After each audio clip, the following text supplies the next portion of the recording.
Well, what a fantastic introduction to day one of the science. Excellent overview.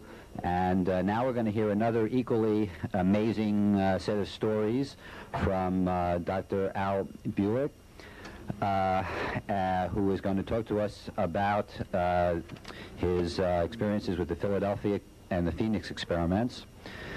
Dr. Al Buick was born in 1916 as Edward Cameron, son of Alexander Cameron, Sr.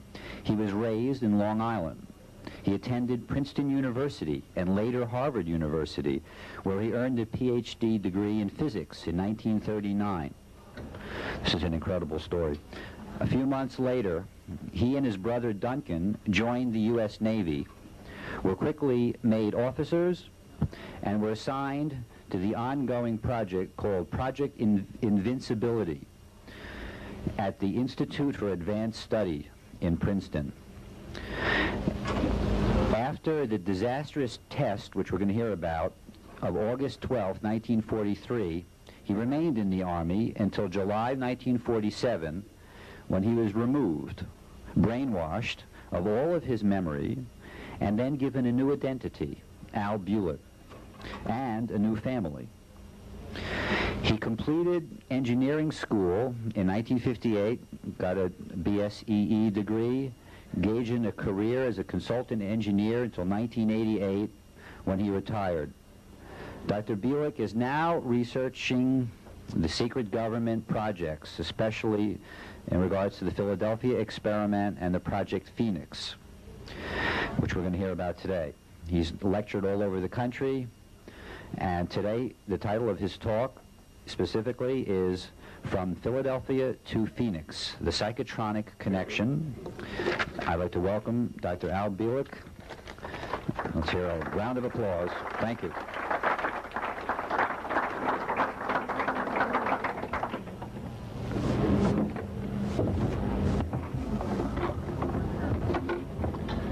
Can everybody hear me all right? Good. The subject today is a little bit different than what I have normally done. Last year, I gave you a fairly detailed history of the Philadelphia experiment and how it tied into the Phoenix project. Today, my intent is somewhat different. I wish to show the background connections between the two projects, how they happened, the politics that was involved, and the interlocking controls, if you will, and the communication which resulted in the two tests locking to each other. How this really occurred and why, and what other problems were developed because of this. It's a rather involved story, but I only have 45 minutes, so I will again try to keep this rather brief. As you know, the Philadelphia experiment culminated in two tests for the Eldridge, or if you don't know it, I'll state it now.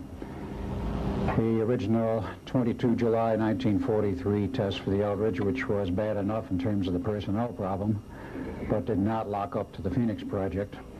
And the final test, 12 August 1943, in which the ship went into hyperspace, and it was a total disaster when it came back.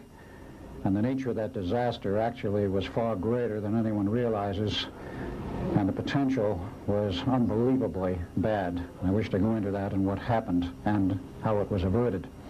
The Phoenix project actually has been covered very well by Preston Nichols, and he will be going into some of that today and some resurrection of the technology and how it worked. So I will not go into that at all. Really to understand what happened in terms of the politics and what led up to it, we have to go back to the beginning. The project started, as I have previously stated, University of Chicago, 1931, with Dr. John Hutchinson, Nikola Tesla, and a staff physicist, Dr. Emil Kirtenauer. The important point here in the history we have to follow is what happened in terms of Tesla. Well, in 1934, Franklin Delano Roosevelt was elected president of the United States. 33 is elected, and he became actual president in March of 34. In those days, it was March 20th. They've changed the date to 20 January since. And when he was in office, he invited his old friend Nikola Tesla down to Washington as they have known each other since 1917, exchanging amenities, and President Roosevelt asking Tesla, well, what have you been up to? What have you been doing? And of course, the President already knew about the ongoing work on Project Invisibility, but there were other things Tesla had been into which were exchanged. And among other things, Tesla mentioned the fact that he had been in communication with extraterrestrials. Now, this very much intrigued the President, who, unknown to the general public, was very much interested in metaphysics and rather abstruse matters. He was very curious about this, and Tesla told him a little bit about it. The equipment had been developed for such communication by RCA, which Tesla had been a member and staff member since 1919. In 1935, he became Vice President and Director of Engineering and Research Worldwide, a post he held until 1939, when he retired from RCA. In that period of time, he developed some super-sensitive receivers, basically designed for RCA's use in overseas communication, and also a few transmitters here and there, all of which came in usefully to Tesla in his ongoing quest for knowledge. So he told FDR he had been in communication with several groups. Roosevelt was curious, can I talk with them? And Tesla said, definitely, well, I can arrange it if you wish, and he did. After which Roosevelt decided he would like to meet some of these people. And asked Tesla, is this possible? And he says, I believe it is.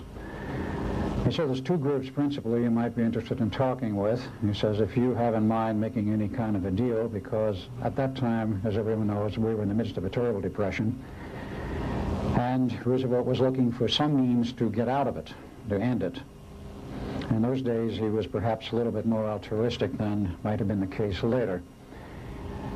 So arrangements were made to meet two groups. First, the Pleiadians, and then later, a K group, as I call them, the Kondrashkin.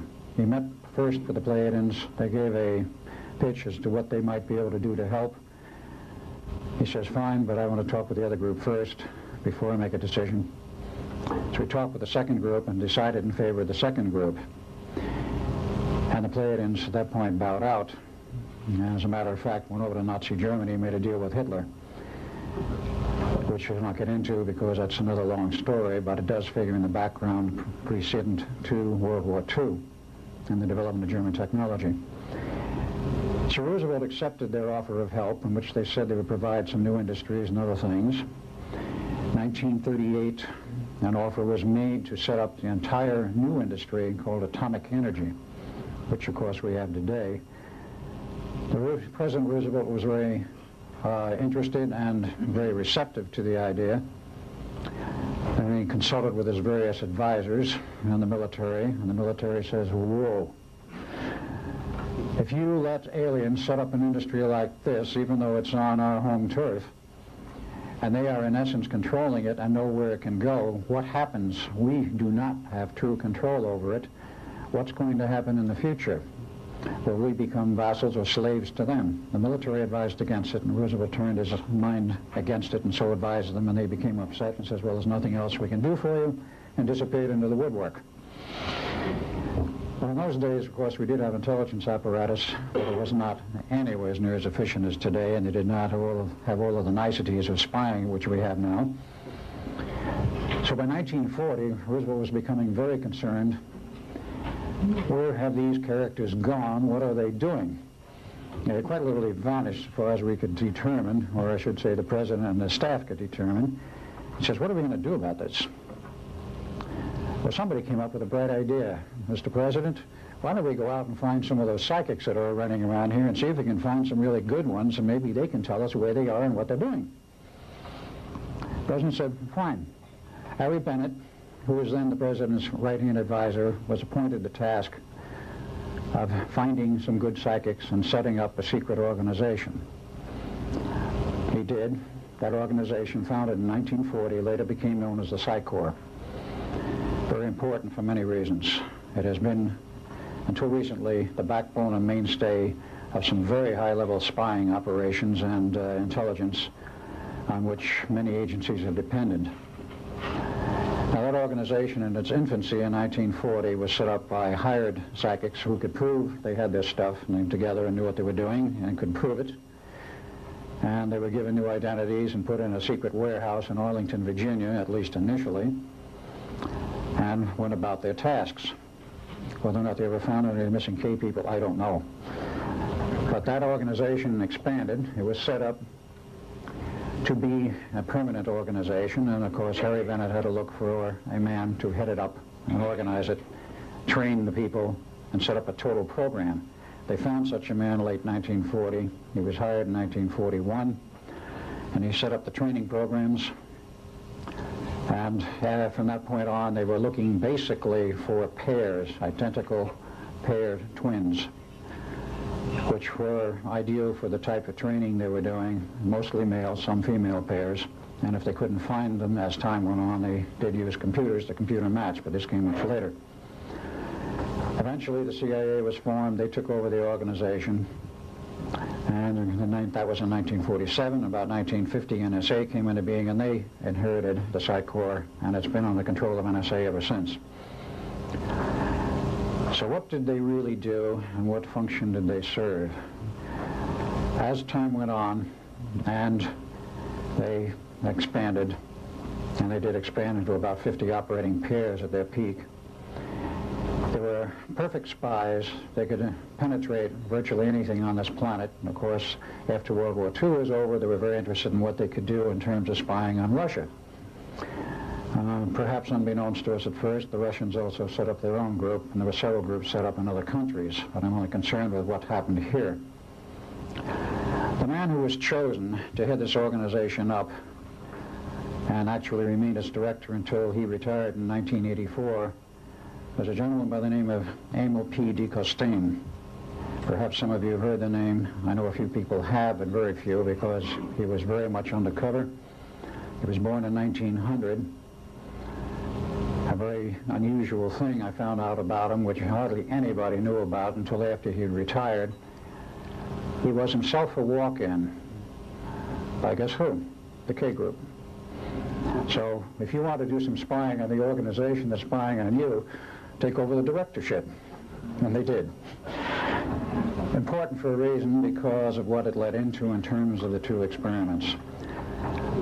The Philadelphia experiment, as I previously stated, locked up with the Phoenix Project, and it could only lock up on a very critical date.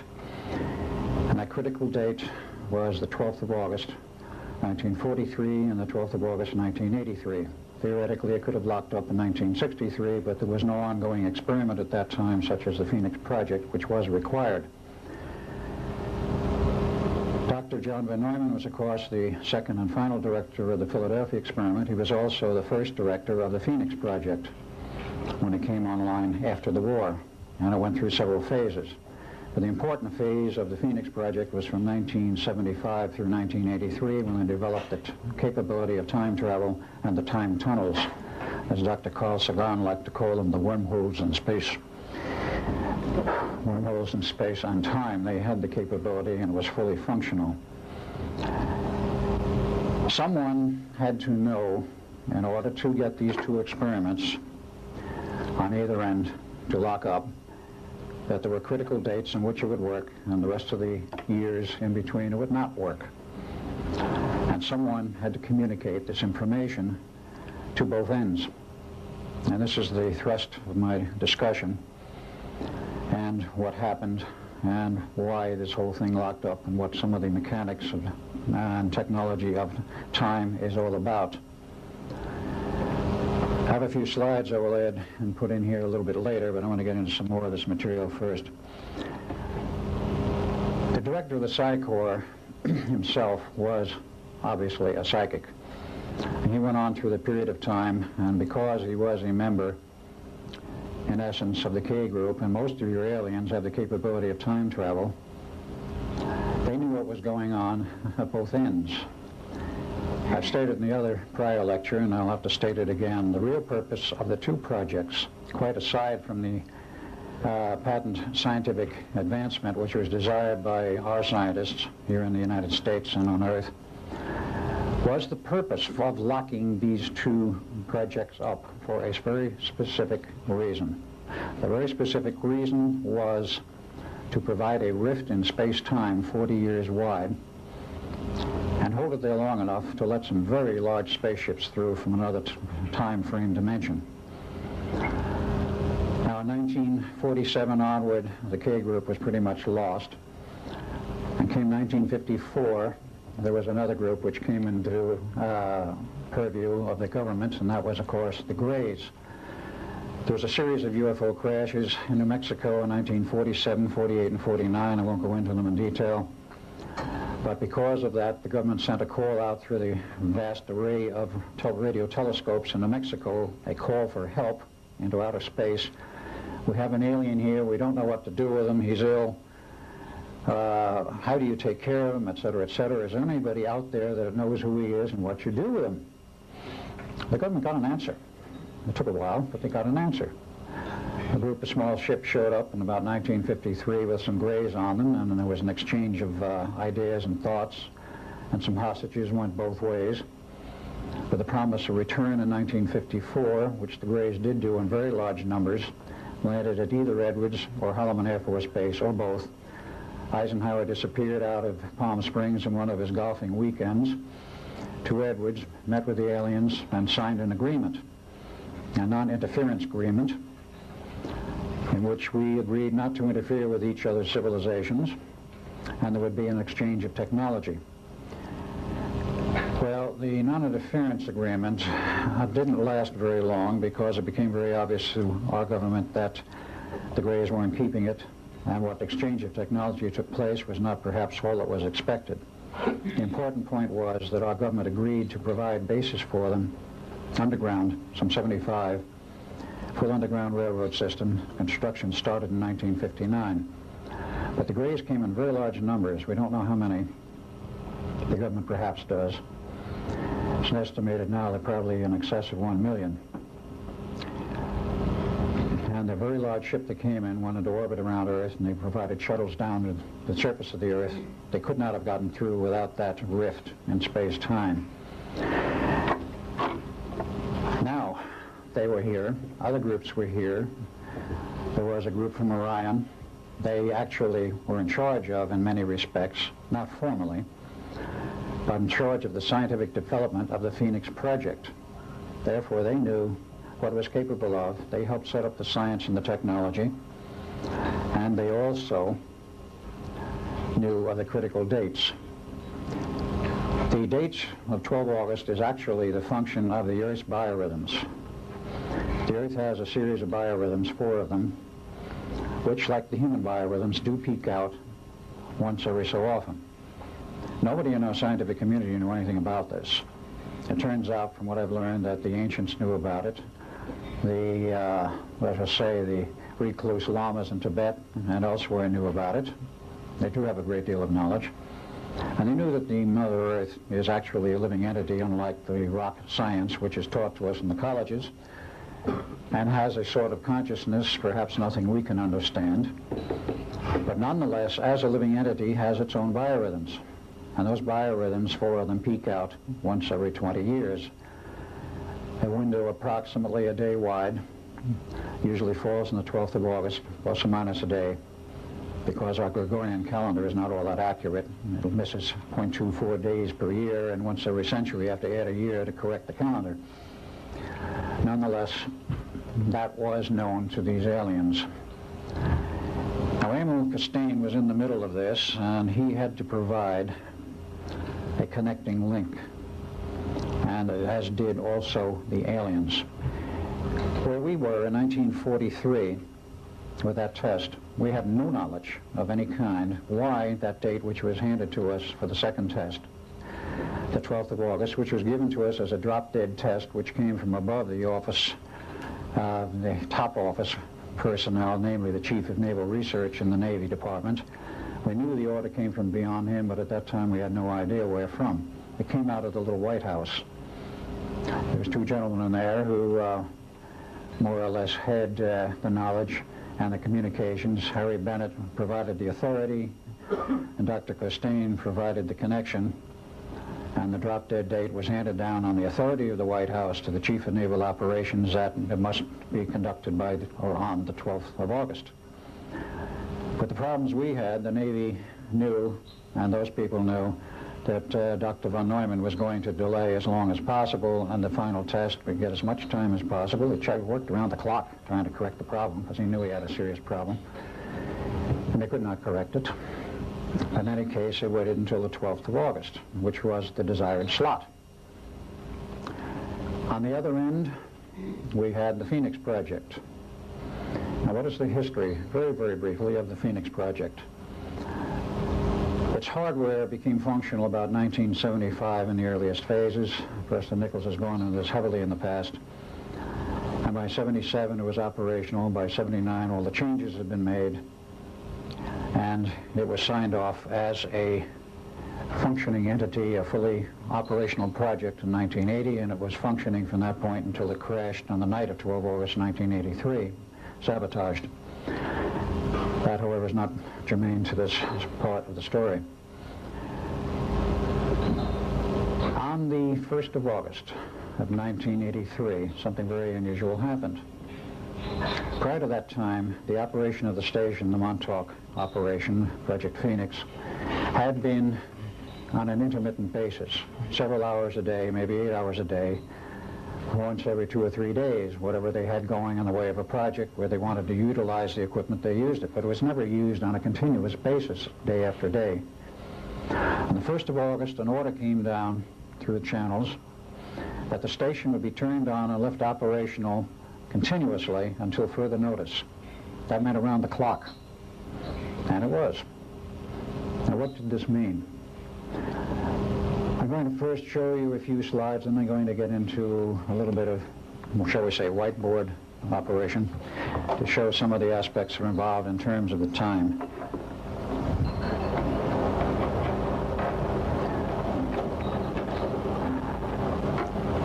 I've shown these slides before, but perhaps it's a good reminder. The Philadelphia experiment took place outside of the Philadelphia Navy Yard. Where is the pointer?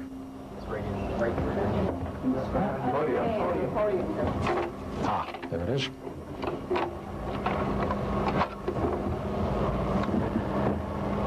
Right opposite a little town, if we can get a little better focus, entitled called Red Bank, is where the Philadelphia Navy Yard is, still, though it may not be after this year is over. They are threatening to close it. The Eldridge was docked here. When they ran the test, they went down the river here a distance, quite a distance, to where the bay was at least 2 miles wide. It was about a mile on this point. They went further down the line here.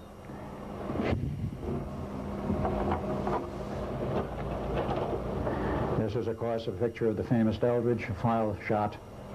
I will not go into the equipment other than to say the main body of equipment was in this little cubicle. That was the door where we went in and out. In the test, there was a special antenna mast on top here, designed by T. Townsend Brown, a special omnidirectional phased array to handle the output from 4 transmitters. And this was the ship for the final test that was used in the Philadelphia harbor, further down, of course, away from Philadelphia. The Phoenix Project took place on the extreme end of Long Island, way out here on the tip. And there was a park there. There's a town of Montauk a little further in. There's a state park out there and also a military base. It does not show in this photo, actually mapped by AAA, because this is the most recent one.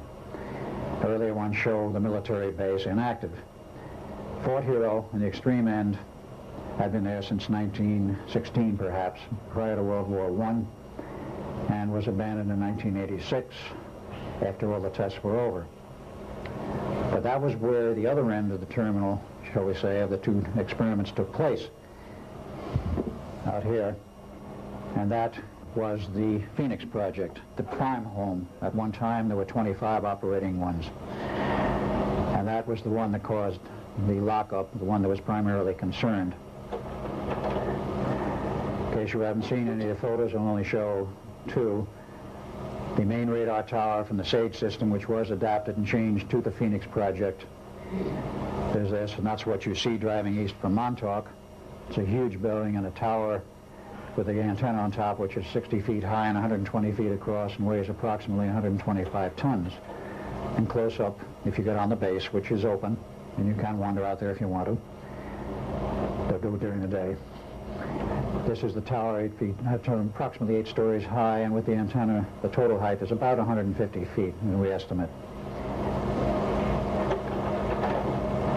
Now I'm going to leave this slide on because what we were dealing with, very briefly again, in the structure of our universe as we know it, is a 5-dimensional universe, 5-dimensional nature, other than is in the blackboard. And time is of itself, as I think this slide is familiar to Bob Yitlick, is in the form of a huge torus and is a structure. This is a mathematical representation, of course. You have a central flow of time through the center, a more or less linear flow, which we call the time we measure, the 4th dimension. And of course you have this helical coil on the outside which actually establishes the time rate flow. And this is called T2 and is actually the 5th dimension. Now what I need to get into here a little bit is what really goes on.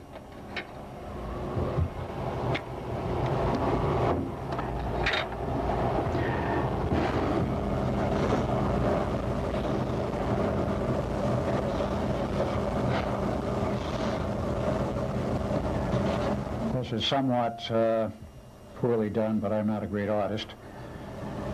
We'll call this 1, 2, 3, 3 dimensions of physical reality as we know them. And according to theory, Einstein et al., time at the right angle, we'll call a 4th dimension, is at a right angle theoretically. These 3 physical dimensions flow and exist in time. If there was no time, our reality, our physical reality would not exist. So supposedly these are at right angles. They flow according to a rate which you can describe in the torus of time. But there's another important aspect, and this is the very important one. We actually have a 5th dimension, we'll call it T2, which is the 5th. And it is, if you look at it on end from the torus, take a cross-section, this is a neat little thing which is really another vector on the end of the 4th dimension, which is the 5th. And this thing is describing, in essence, a circle. And as it corkscrews ahead, we call it forward time by mere reference. We don't know whether we're going forward or we're going backwards. It depends upon which universe you're looking at. But it creates the 4th dimensional vector in the center, which is a more or less even flow, theoretically very even. We'll not go into other problems which could change that rate in terms of the universe. This was what we were playing with in the project, and actually this is what they were playing with in both projects. It is time in its essence. Now the Eldridge had a field created around it, the purpose of which was, again using the pointer and looking at this, the purpose of which, when the confined field of the Eldridge, was to change the helical rate. If you change the helical rate, you change the time flow, but you don't want to speed it up to the point where the ship disappears. What you want to do is something rather exotic. I'm saying what you want to do because what they wanted to do and what they did do are 2 different things.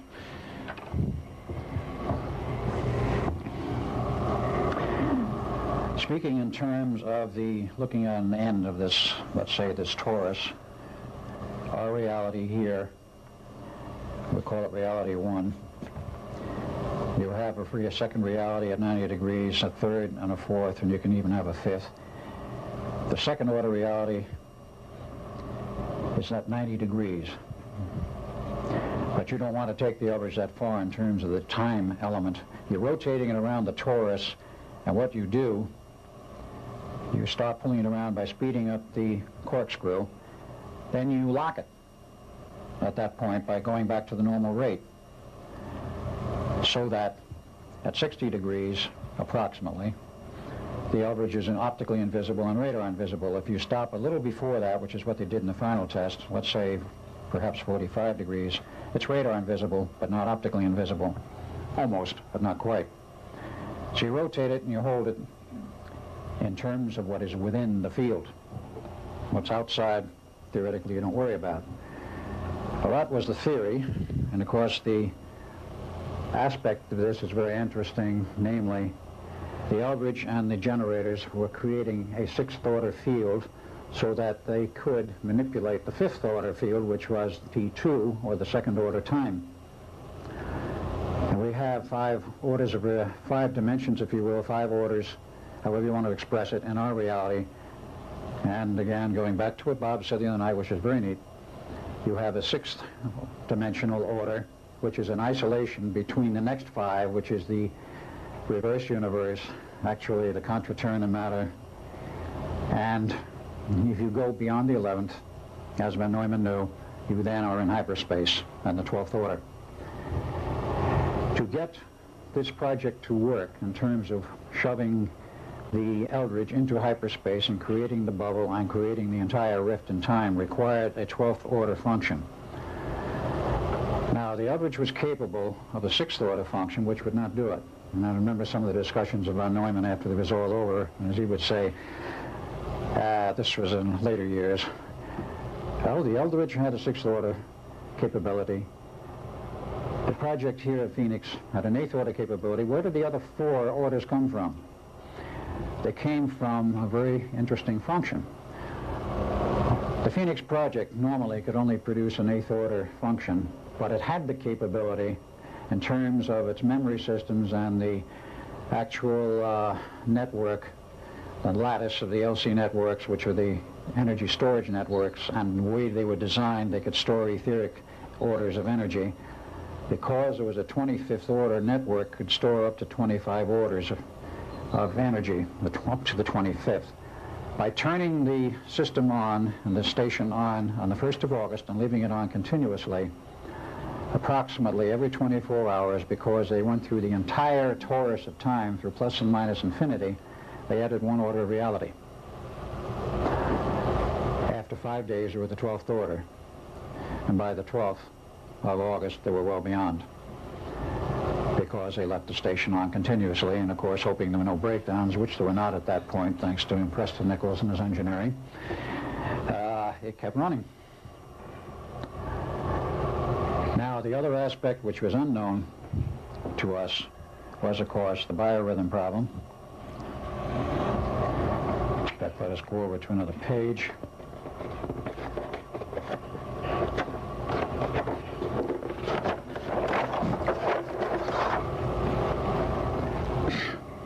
The Earth's biorhythms are only drawn in terms of how they peak out.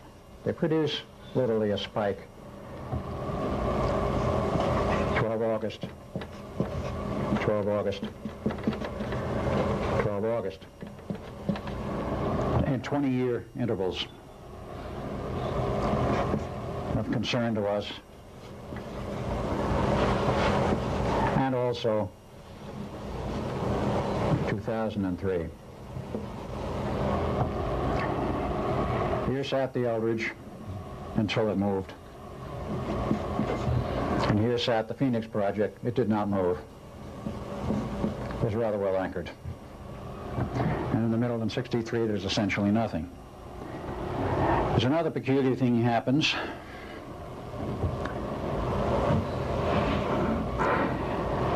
As you start this business of going through time, let's mark this as 43, let's mark this as 63, and let's mark this as 83.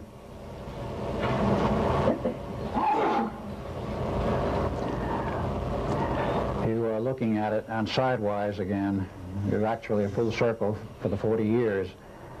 It takes 40 years to go the full circle of 20 years, where you have a synchronization point, you're 180 out of phase, which can be represented as a sine wave, like so, with a crossover point in 63. But this is a flat representation. This doesn't mean it's reversing polarity per se, but it does. The problem was created, and the problem was created is this. Time also has waves. Like a standing wave in electromagnetic theory on an RF transmission line, if you don't damp it properly and its characteristic impedance, let us show theoretically a nice little line where we have RF on it, Properly terminated, it's even of constant voltage. And as we say, the standing wave ratio is 1. That means you got perfect transmission and there are no waves coming back at you. If this thing is not properly terminated out here in the characteristic impedance of the source and the transmission line, whatever you're using, you start to get funny little things. These things start to build up, and you start to come down here to a lower level, and these start to build up, and you start down to a lower level. You build up standing waves, and these things go up and they come back. And when it gets bad enough, you have enormous voltage levels, and theoretically they can go unterminated out at this end. Theoretically can go to infinity. They don't, for practical reasons. But you get the same problem in time. 10 minutes. Got it. And this means something very extraordinary.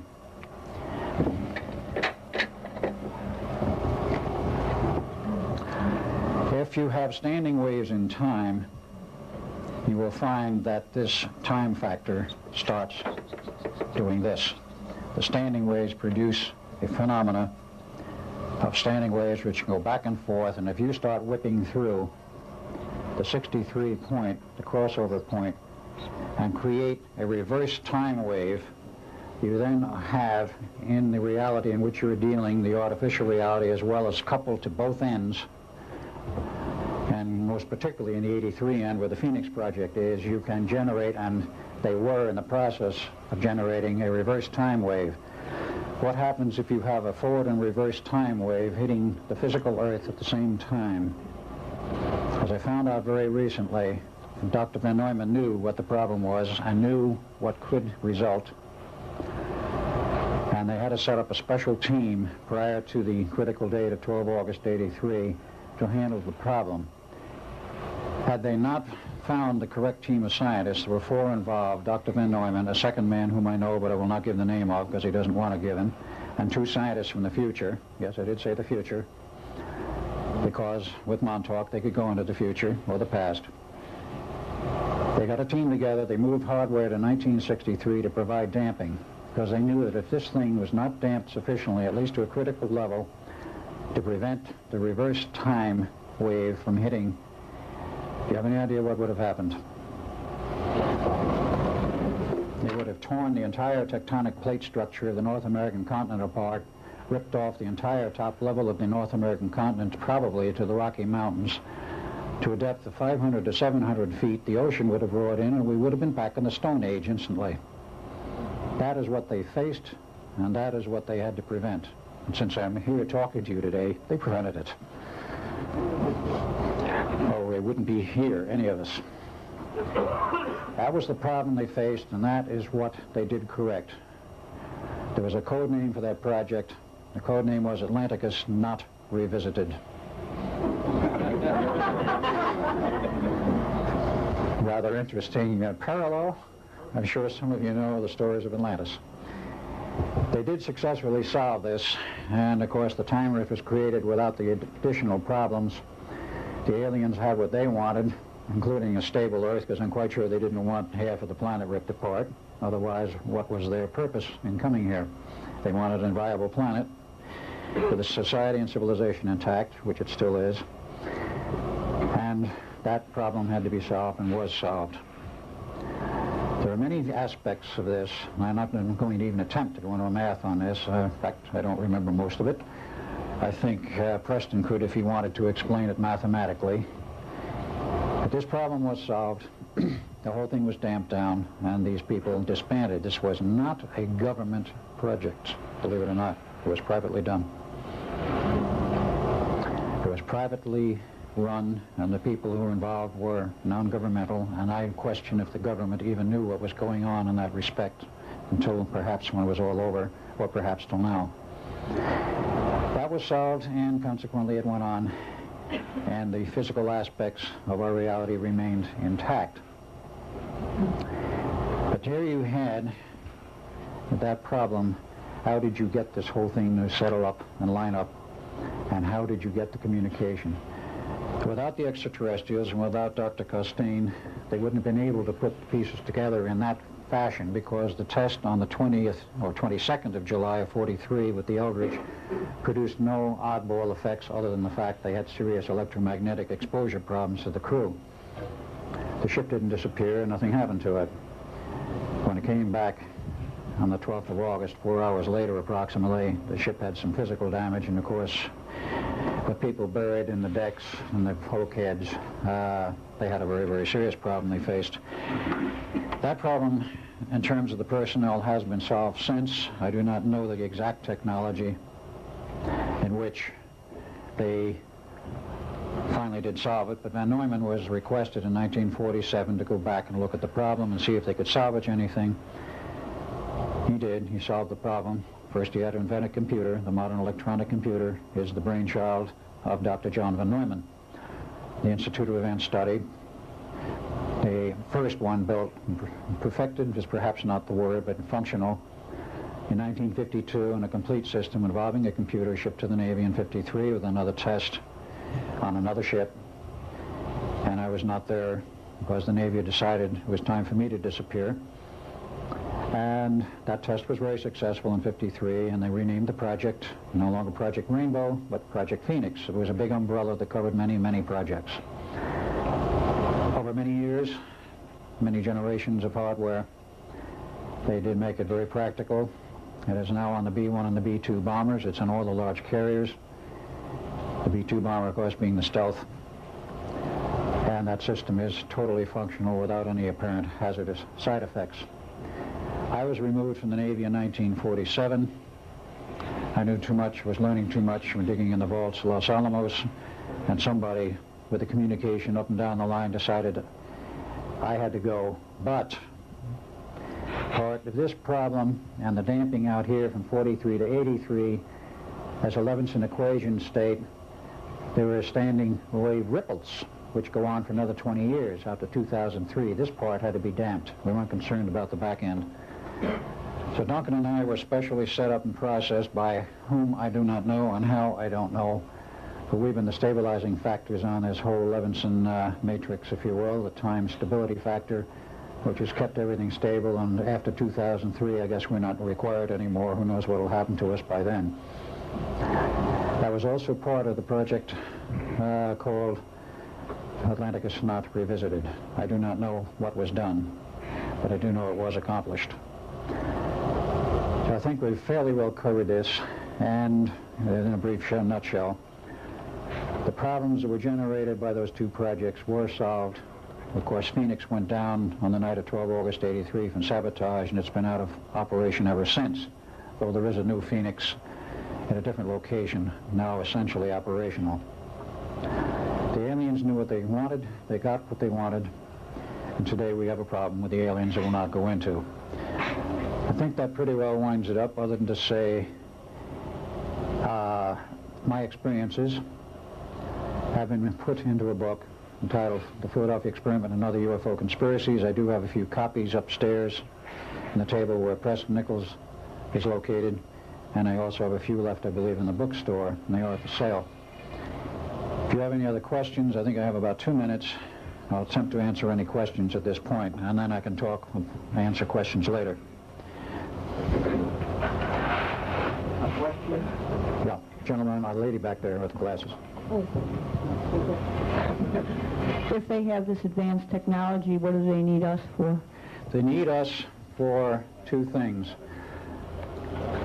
In fact, three perhaps, but number one, in terms of the technology, they need our capability to manufacture hardware to their specifications, which we are now capable of doing. And so far as the Orions are concerned, they're engaged in an advanced base operation in a general warfare. And there is warfare going on out in space now. We hope it doesn't come to the surface of Earth. The second part of this is, in terms of the Greys, they need us as warm bodies for genetic experimentation to develop a new race. And involving this is also the CIA and our government in secrets, very great secrecy. They are doing extreme genetic engineering and have developed a lot of new things, including a totally new class of implants, which are now biological, not hard chips. And this is only one tip of the iceberg. They need us for that. Yes, one other question? No, That's it. fine. Okay. Only 10 seconds left. All right, I thank you all for your attention, and if you have any other questions, I'll answer them later.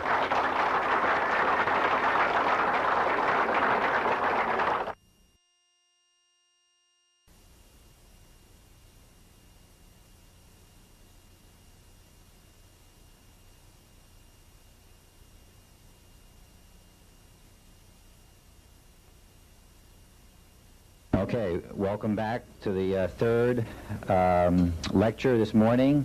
We're going to hear a continuation of the fascinating story we've just heard. It's going to be focused on the engineering aspects of the equipment that was involved in the Phoenix experiments, and Preston Nichols is going to be our next speaker. Preston received his BSEE engineering degree and is the director of the Space-Time Laboratories. He has been studying the interaction between subtle energies and psychotronics and psychic activities for nearly 20 years. He is the originator of the Bioson radionics broadcaster, BioPhys bioactive sound system. He's been investigating the Phoenix project at Montauk Point, which we just heard about.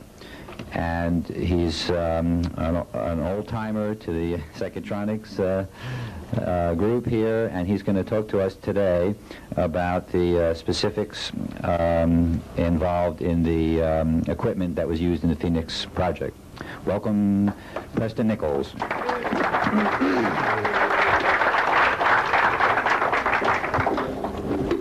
Good morning, people. You already know who I am. I think we'll say at this point that our purpose here is not to prove whether or not this project happened.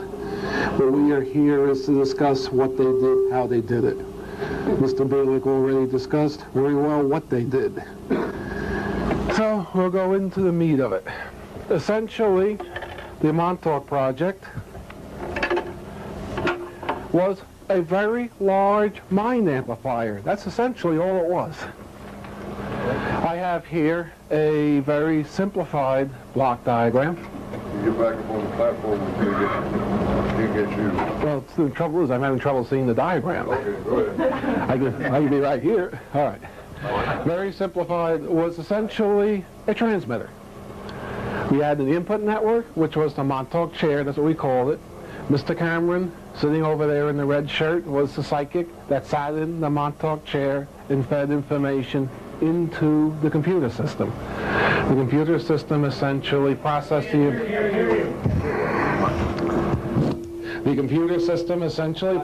the information and spit it out to the transmitter. We had two transmitters, drove one of two antennas. There was also a Delta T antenna and a 100 kilowatt noise amplifier.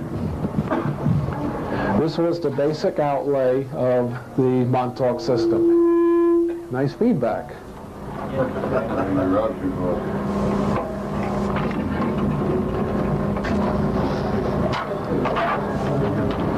We will first discuss the Montauk chair. There was two versions of the Montauk chair. The Montauk chair was developed by ITT, World Communications, for the government, or whoever developed this project. The chair had essentially three coils in it. You can see the Y coil went like this under the floor, formed two sides of a pyramid, came out. Another coil came up, formed the other two sides of the pyramid, came out. The third coil was essentially two coils, one on the floor and one on the top. These provided three outputs of essentially an RF signal. The signal looked like white noise, essentially. But the correlations in the white noise was the information of what the person had in his mind sitting in the center of the pyramid. I have to apologize for my drawing. It isn't all that great. This should be right under the point of the pyramid. And the receiver system looked essentially like this. You had your three loops. You had your three basic receivers. They used a very standard type ISB detector system using the phantom type lock. How that worked, we had the receiver, which we'll have a more detailed diagram of. We had the carrier processor, which was essentially a very narrow band filter that converted from the IF of the receiver down to a very low frequency signal. They had the discriminator, which would just essentially form an AFC loop between the receiver, the local oscillator, which was injected into the receiver, and the thing would lock up on theoretically a pilot carrier that was transmitted from the transmitter. But of course in this system there was no pilot carrier, so it essentially attempted to do a lock on the noise, and this made the whole thing coherent essentially based upon the noise. And then the output came to the ISB detector. You had the carrier injection. You had 3 of these channels with 6 outputs. This is a detail of how the receiver system worked. The basic receiver, the SP600, was a standard type receiver with a pre-selected RF amplifier mixer. The LO was switched out of the circuit. That was from a separate assembly. Had 2 IF sections, second mixer. And the BFO CW detector became a third mixer, supplied 25 kC. You can see the carrier processor had limiters and 20 hertz bandwidth filters and all that neat stuff, which is very much similar. Technology was used quite commonly in the 50s and 60s and the 40s to receive communication signal. They converted down to 2 kilohertz again, went through another limiter, went through a discriminator, very similar to what's in your FM radio. That's why we show the S-curve. That's how we show a discriminator. Went back into an FM reactance modulator to the LO stage, and this whole thing locked up. There was a 25 kilohertz crystal oscillator, which supplied the carrier for the detector. The signal came out at 25 kilohertz, went through filters that were very closely matched for phase and frequency response, and provided the 2 outputs. This was the first chair. They had problems with this chair in as much that this coil structure was open. It picked up from outside as well as from inside.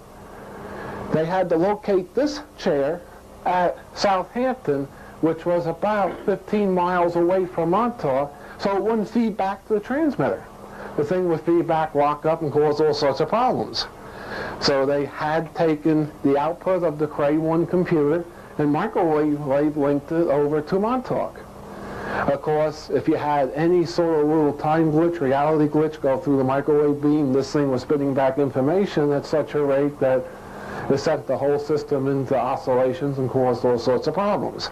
So they came up with a second version of the chair. Okay, what we can do also is we'll show you the equipment that was used on the first version of the chair. This is a Hammerlin SP600 as modified by ITT. In fact, you can see ITT Worldwide Communications here. This is the back end of it. Anyone knows an SP600 can recognize that this module is different, this module is different, the layout of tubes in here is entirely different. This is the carrier oscillator. You can see Mackay radio, which became ITT. In fact, this piece actually came off the Montauk Air Force Base. You can see the rust on the tubes, because the Montauk Air Force Base was a very damp, rusty place. And you can see this technology is quite old. This is their carrier processor.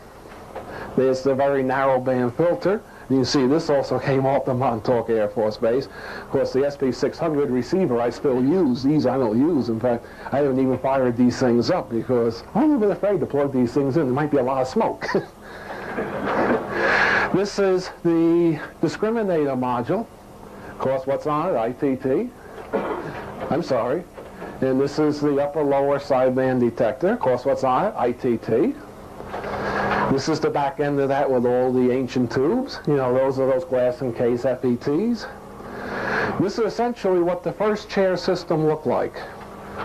Now, based upon information they've gotten from crash UFOs and technology exchange, whatever, they found out that essentially you could put the victim between a set of Helmholtz coils. Helmholtz coils are interesting because they can be phased as such that the pickup would only be between all the coils and would exclude to some extent all the junk outside. Now, of course, if we go back, we're not going to do it here, to the pyramid antenna structure, this is something known as delta T or delta time sensing pickup type structure. This is one of the things the pyramid does. It does translate time waves. Now, of course, they had to get the delta time structure in the receiver. We'll go into that in a few minutes of how it was actually done. They used the exact same receiver system, except they replaced the Hammerlin SP600 with an RCA receiver designed back in the mid-30s by a man known as Nikola Turbo, who really was Nikola Tesla. Nikola Tesla understood the delta time factor, and by placement of coils and such in the receiver, he replicated the pyramid factor, if you want to call it that, for those people who are not going to go through all the delta T factors and stuff like that. And they replicated the pyramid coil with the receiver. Of course, the block diagram is the same, except that the RCA receiver had different IF frequencies and all that nonsense, but we don't have to go into that here. You can see I have in parentheses the different IFs and the changes that they had for the receiver. This, of course, is a picture of the RCA receiver actually taken off the Montauk Air Force Base. Again, you can see the moisture damage. This particular one I haven't fired up. I fired up the others, which I've gotten out of RCA. They're in much better shape. In fact, you can see this one's missing a tuner. And if we go inside, we can see this thing was designed when Bob Butlick was a young man. And if we go to the back, let's go to the front. These things are each individual coil stages. This thing, they apparently, for some reason, didn't want to use a gang tuning cap. So each individual section of the preselector was an individually tuned network. They had separate tubes for each front end. This one's, of course, missing, and the local oscillator sat down here, but of course this one was modified to use the remote local oscillator that was locked. So you can see that's all missing. They got two nice neat little boxes here that do convert down to the IF module, which I don't have pictures of because it looks like this. And if we go to the back, we can see every element in the vacuum tube has its own coil that sits right under the big coil. Although there's a big metal plate, aluminum plate in here, there is a higher order relativistic psychic energy quantum coupling between these coils and the coil up above. That's your delta T function. This is one of the secrets that Nikola Tesla had learned, how to place these coils to get time manipulations within this part of the circuit here. You got the same thing here. You notice this is very symmetrically laid out. Of course, this is designed back when Bob here was a kid. Of course, they used the same carrier oscillator, the same carrier processor, and the rest of the 9 yards of the stuff. And this chair, since it was somewhat shielded, they placed this system in a room right under the transmitter building, right above the delta T antenna that was buried. That was like 200 feet on the side. That looked like this over here, but you can get that later. And, of course, Mr. Cameron would sit in the chair. He would go into a trance, completely clear his mind. They would put a thought into his mind that they want transmitted, and he would think it. All this equipment would pick it up, process it through the computers. We now have a block diagram of the computer system. What's the first thing you see? 6 channels of A to D converters. Of course, there's no mystery here. I'm not going to go into what A to D converters do. That's analog to digital converters, 1 of 6, 6 of 6. The Cray 1 was the most advanced computer at the time. It had a 32-bit bus. They used a PDP-11 or a VAX-11 to interface to Cray 1. You couldn't talk to this thing direct. You had to use a smaller computer to talk to the bigger computer. Mr. Cray, he used his worldly wide wisdom to design a system like this. And they had all sorts of peripherals. With this, they could sit Mr. Cameron in the chair, go through the whole 9 yards. The algorithms in the Cray 1 would break down what he was thinking into audio, visual, direct digital representation. They could display it on a screen like this, what he was thinking. They could type out what he was thinking verbally on words on a what looked like an old teletype, a KSR-33 teletype. I think we all remember those things clanking away a million bits a minute, making tons of noise. Nobody liked to listen to things, so they stuck them in the corner somewhere. And what did this do? This spit it into another computer. This computer essentially was used for storage of the information, and also they had to remove the thought form matrix from the thought form that Mr. Cameron was generating and put on the matrix that represented the matrix of the transmitter. Remember, when you're requiring a human being or a technological device to transmit a thought form, the matrix of that thought form has to match the matrix of the transmitting agent, or else nothing's going to happen, baby. So this computer would go through all the digital codes, remove the signature of Mr. Cameron, and put on the signature of the key person that designed the transmitter, because that's the matrix that was in the transmitter. Remember, this equipment becomes a conscious being. This is psychotronics. A conscious being, this equipment becomes. It has a consciousness of its own. And just as you reject a form that is not yours, the transmitter will also reject the form which is not it. So this computer reprocessed from Mr. Cameron's matrix or signature to the transmitter's matrix, which was the head design man on the station. This, of course, went to another console, which controlled this computer. It controlled whether it was stored on magnetic tape, whether a thought form was played back from magnetic tape.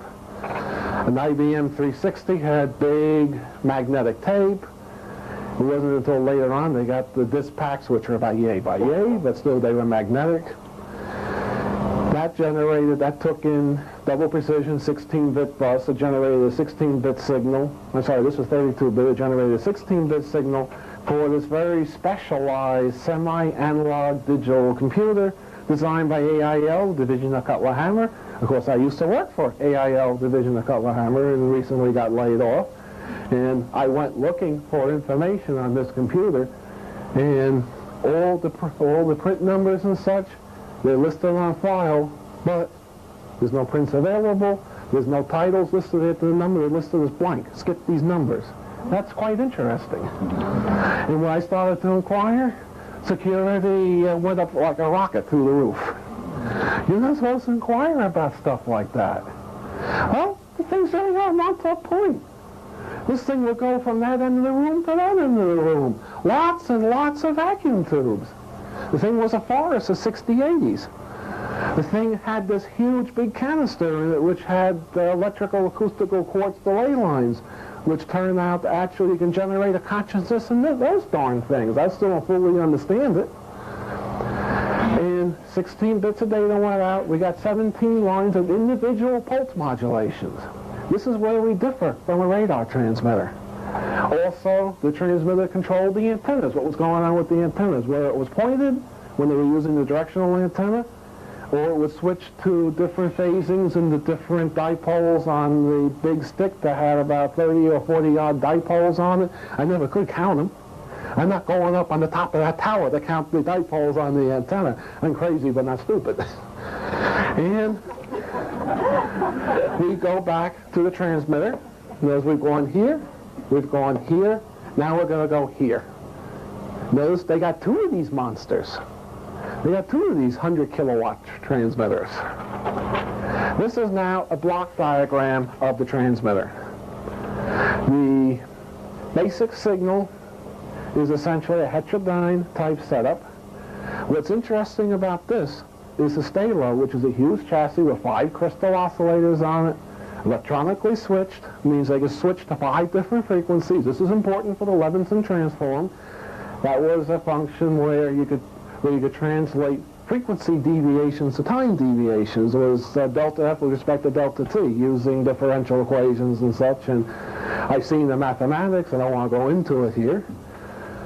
And we would multiply, go into this mixer. Now this one could either supply a CW signal or an FM signal. Of course, we had a massive synthesizer supplying the signals for this.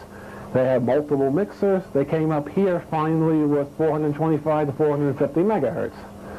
Now, They talk of synchrodynes. That name is right off a block diagram that's carried out personally by Preston from Montauk in '86. I found out what the synchrodyne concept is. In the initial transmitter, these frequency source was left continuously on, and this thing was pulsed synchronously, so either it would be a lot of isolation with a lot of amplifier stages, or it would be enough gain to supply 1,400 watts of pulse power from probably maybe 1 watt here of pulse power. And it would be high isolation off, high gain on. And that's all they did in the basic SAGE radar transmitter. Except this group of nuts, what they did, they came along, they pulsed the mixers, and they pulsed each one of these stages individually. And I have recollections of going through pulse modulations and such, and they might pulse this one on, pulse this one on. It was a real crazy, odd setup for the way they pulsed these different stages on and off. What they're actually doing was loading a thought form here, shifting it to here, shifting it to here, loading more, shifting it, loading, maybe shifting it backwards, loading more. And they built up the esoteric function as the esoteric function bounced around in all these stages in the whole transmitter. Now, another aspect of this is what do we have here? We have a noise source. This is a white noise source synchronized by Mr. Nikola Tesla's whirligig zero-time reference, which I'm not going to go into here. And they use this noise to essentially pulse noise modulate the stay-low, pulse noise modulate the outputs of the synthesizer, which means you ended up here with a carrier with white noise modulation on it. If you go through your signal processing, you'll find out that white noise is 50% correlated to anything and everything within its bandwidth. That's right out of college, people. That's in your college textbooks. Look it up, it's in there.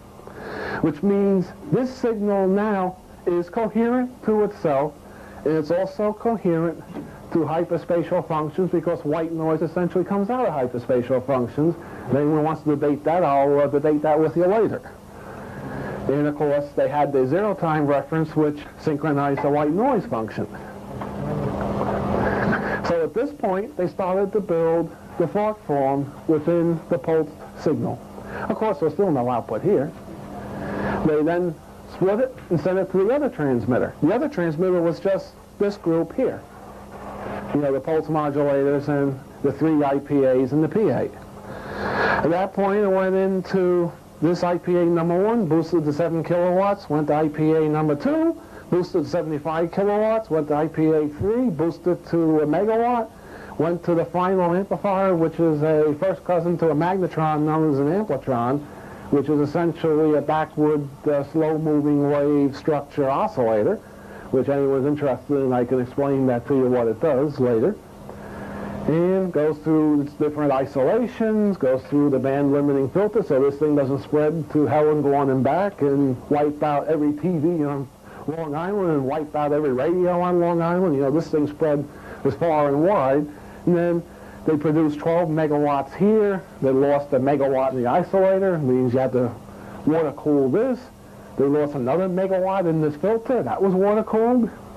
And if you look in the Montauk station, you'll still see all the water cooling equipment in the antenna room for these. And it went out to the antenna.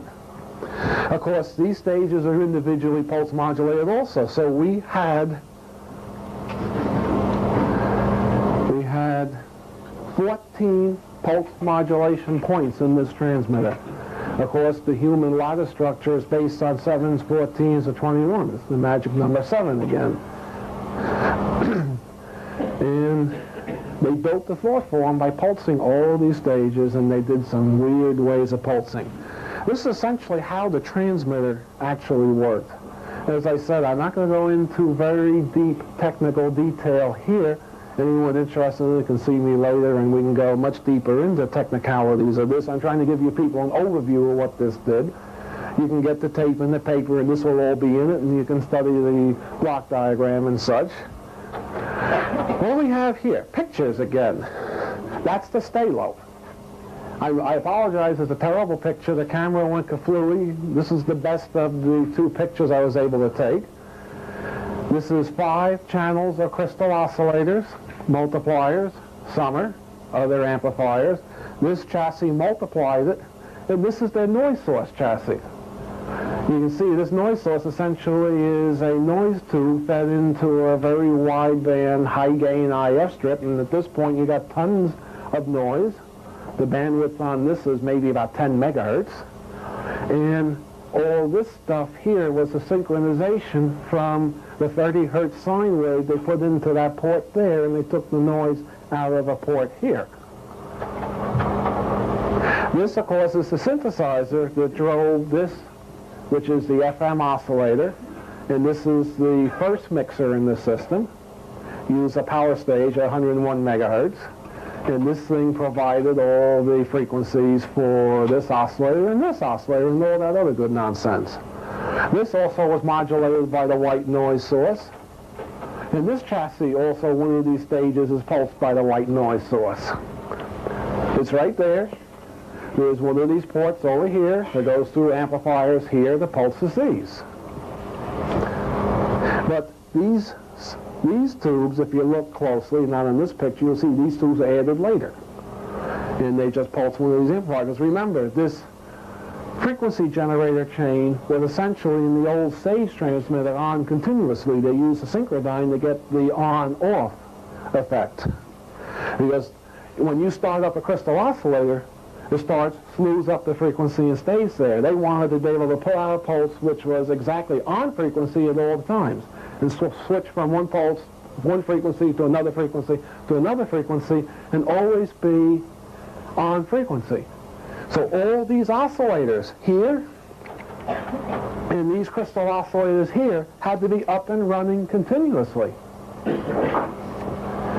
And they had trouble with phasing and such as the different mixers came up, so the whole RF generator chain was on constantly.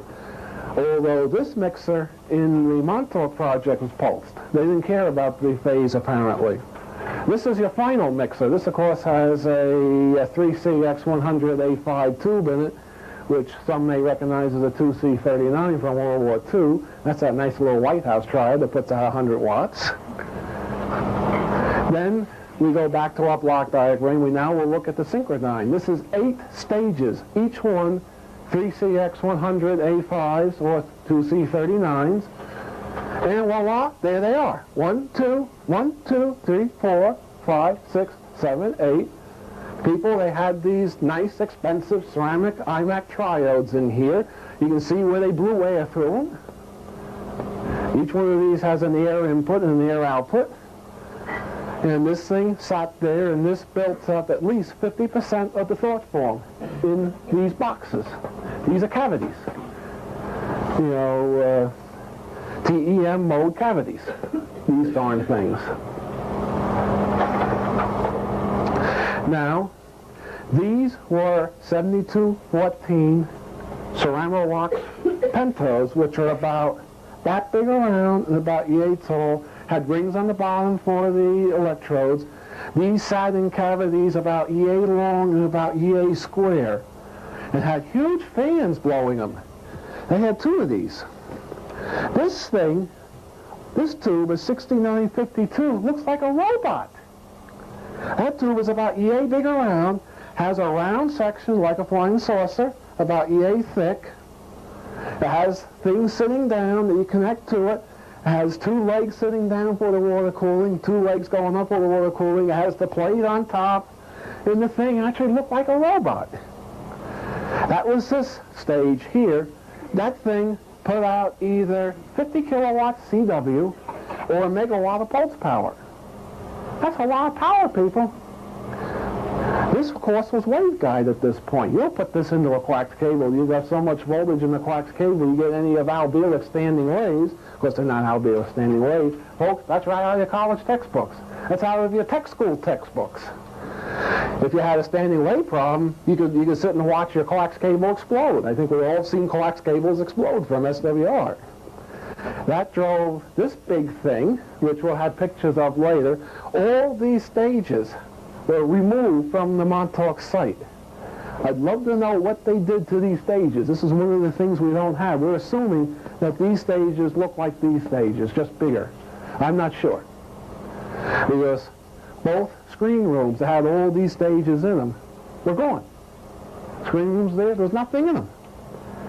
They went to the amplitron, they put in 600 kilowatts of power, got out 12 megawatts of power. I already went through this. And they provided a signal to the antenna. This is a picture of the power supply. This is the power transformer. If we can focus it a little. Three-phase input, three-phase 20 kV coming out here. This thing I'd love to put on Bob's back. This is one of the one of the thyratrons. They use 4 of these monsters in parallel. This is a 66 megawatt pulsed thyratron, a hydrogen thyratron. The whole thing sits about that tall from the floor. The tube itself is about that big around. They had a cabinet with 4 of these, boom, boom, boom, boom, hooked up in parallel. We went to the pulse network that Mr. Bielik described. This is the amplitron. Of course, you can see where the welding was done, the cutting to cut the transmitter apart. You can see some welding marks here. This thing, the tube sits from here. You can see the cooling. And it sits right down into about here, inside of an oil bath. The pulse transformer is down in here. As Al said, they already had capacitor networks. Each network had 5 capacitors. They had 3 groups of 5 capacitors in the network, 15 capacitors they used totally.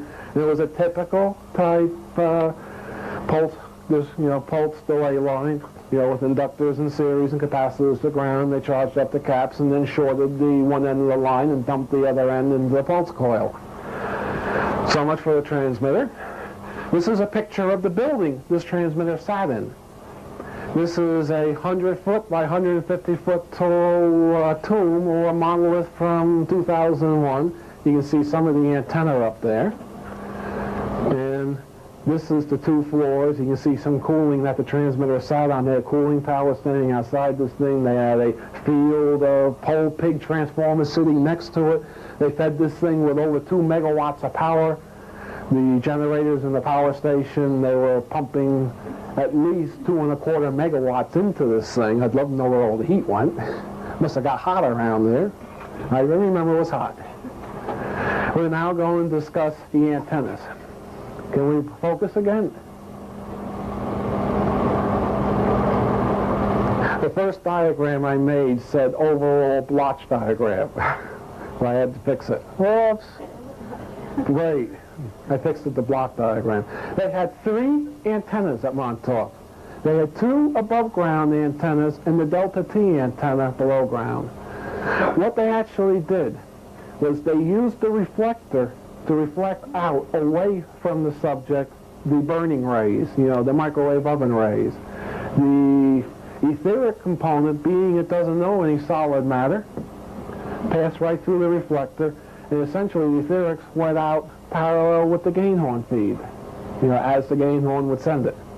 They had this big monster waveguide switch to drive either the omnidirectional antenna or the directional antenna.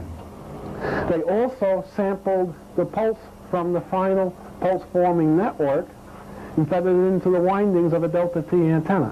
What is a Delta T antenna? Let's now look over here.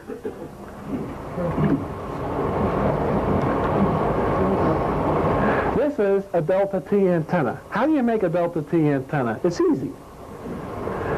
You wind a loop, diamond shape, on x-axis. You wind another loop at 90 degrees to it, diamond shape, on the y-axis. And you wind a third loop, diamond shape, around the perimeter of this thing. What does this thing look like?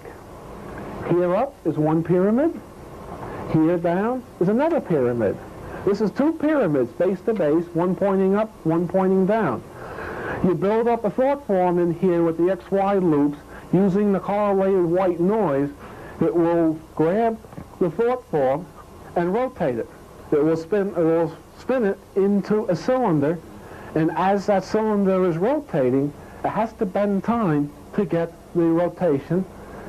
It means now you're generating ricklets of time coming off this rotating cylinder, and this is a time vortex. as talked of in quantum electrodynamics. So as this thing spins, the imaginary cylinder in here spins, or it's called a spinner in physics, and sends out a field of time waves. All right, let's go back to our picture. And again, they take the output of the noise source from our transmitter, put it into a 100 kilowatt audio amplifier. Boy, I'd love to have that one, people. But they took that one with them. I would have got that out if I could have. They took that one with them for some reason. That went into the horizontal coil. And the two pulse modulations from the final network went into the X and Y coil. Now, by feeding RF into the omnidirectional antenna and feeding the baseband into this magnetic antenna buried underground, this was the same function that they had on the Eldridge. The Eldridge, remember, had an antenna on the top of the mast and magnetic coils on the base. Except this, of course, was much more tighter controlled. Here is a picture of the directional antenna. Here is a picture of the cherry stick on the back, which is the omnidirectional antenna. Can we focus it?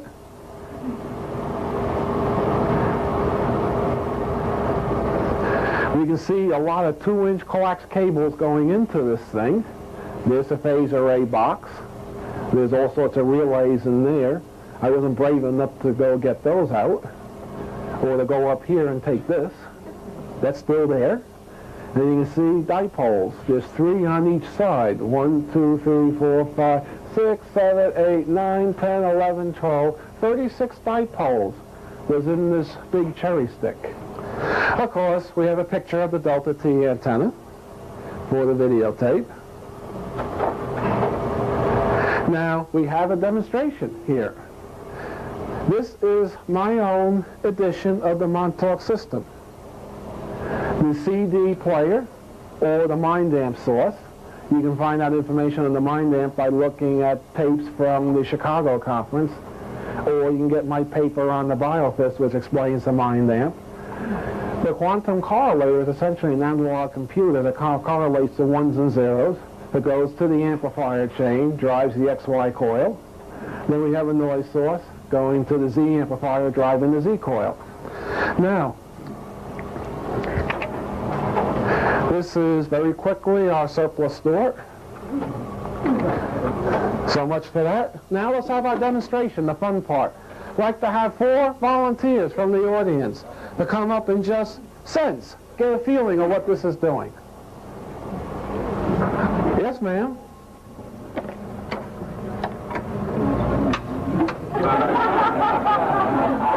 You won't disappear into hyperspace. About 4 years. What I have is I have a picture here. I'm not going to show you the picture. I'm going to sit it in the small mind amplifier. This is a quadrature function that goes this way, just like the chair is. The output of this goes to the computer. Here's the noise source, goes to the amplifiers. The noise source goes to this amplifier, goes to the antenna. What's here is being transmitted here. You all of a sudden may notice, how many people notice like a sudden cooling in the room? That's from this. Now, I'd like you people to just essentially close your eyes and tell me where you feel you would be standing right now if you weren't in this room, based upon what you're feeling. You're feeling something unusual from this.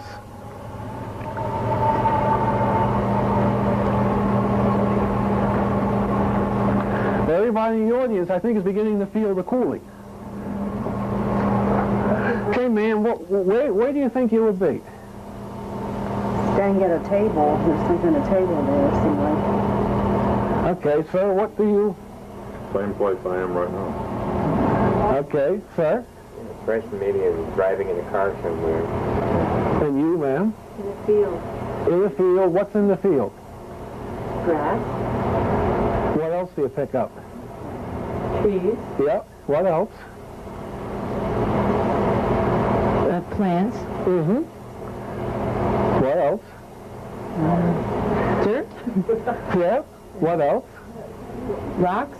Yeah. What else? I'll now show you the picture.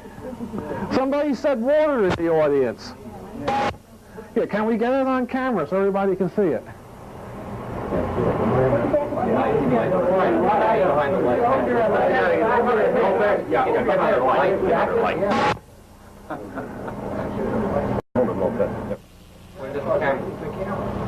There you go. We have a woodland scene with trees and a babbling brook. We have a woodland scene with trees and a babbling brook. This lovely lady picked up the thought form being transmitted. And I can tell you honestly, there's no collusion between any of us. It doesn't mean you people are no good. It just means she has a more open psychic sense.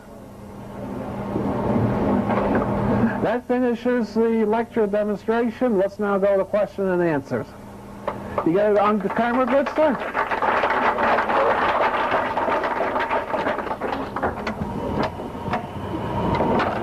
How are we doing on time? 5 minutes. 5 minutes, okay. Question? Yes. Who? Could it matter what angle the person stood in relation to the antenna and its various areas? Theoretically not, but remember, this is not ideal conditions, so it could be. Okay. I have a question here. You talked about quantum coupling between the two coils in the chair. How does that relate to what Bearden has been telling us about scalar electromagnetics? Well, Bearden, when he talks of scalar electromagnetics, is essentially what I call a potential wave. It's there, but it's not there. I believe that definitely couples into that, definitely. So that is, we're talking, this thing is a scalar generator or a detector, or both?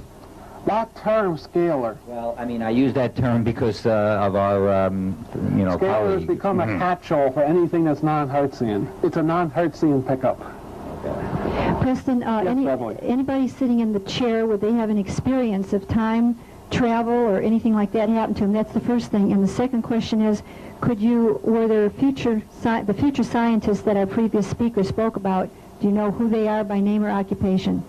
Yes, but I can't say. Well, in the first question then, people sitting in the chair, would they Remember, have the a time? person sitting in the chair was deeply, deeply entranced. His conscious mind was deferred and pulled off to who knows where inside himself. And the primitive mind was allowed to surface, which is a very flexible, pliable function. Yes, Alan? Yeah. Could you please describe the design of the amplifiers, the 3 amplifiers, and... Leave it to an audio man to ask about the amplifiers. Do I have something to write with?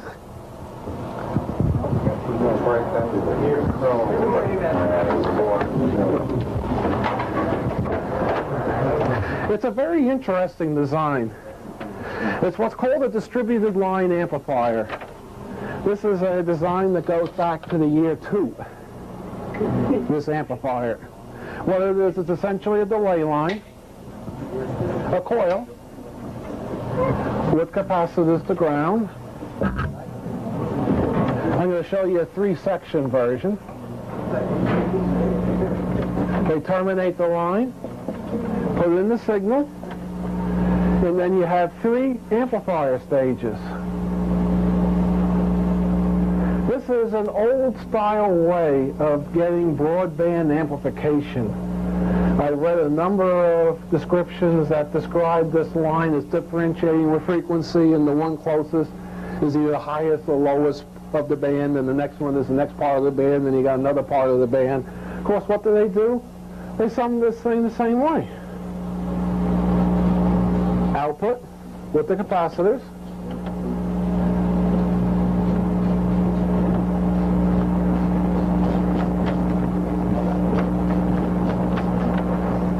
And this is what's called a distributed line amplifier. Now, the interesting point on this is essentially all these amplifier stages, and those amplifiers is 10 of these, 5 groups of push-pull. They essentially, electrically, have the gain of the amplifier, the voltage gain of the amplifier, but etherically, these things add on a real strange, screwy setup. So this amplifier has more etheric gain than it has electrical gain. Another question. Yes, by doing this time travel experiment and by going back into the past, if you made a change and caused another reality, how would you know at this time frame if you made a change? Which came first, the chicken or the egg? Can you answer that one? No, we can't answer that. We don't know. It's the same as the chicken and the egg. I'm not trying to put you down, ma'am. It's just, if you change the past, you're going to change the future. You know what happened in the future based upon what you did in the past, so you're probably not going to know what happened. It's going to be one of these closed loops where whatever happened between you and the future and you and the past becomes a separate reality, is separated off the timeline. Watch Back to the Future. It's a very childish movie, but some of the time concepts in it are quite accurate. Yes? Questions? No more questions? That's it. Okay, thank you.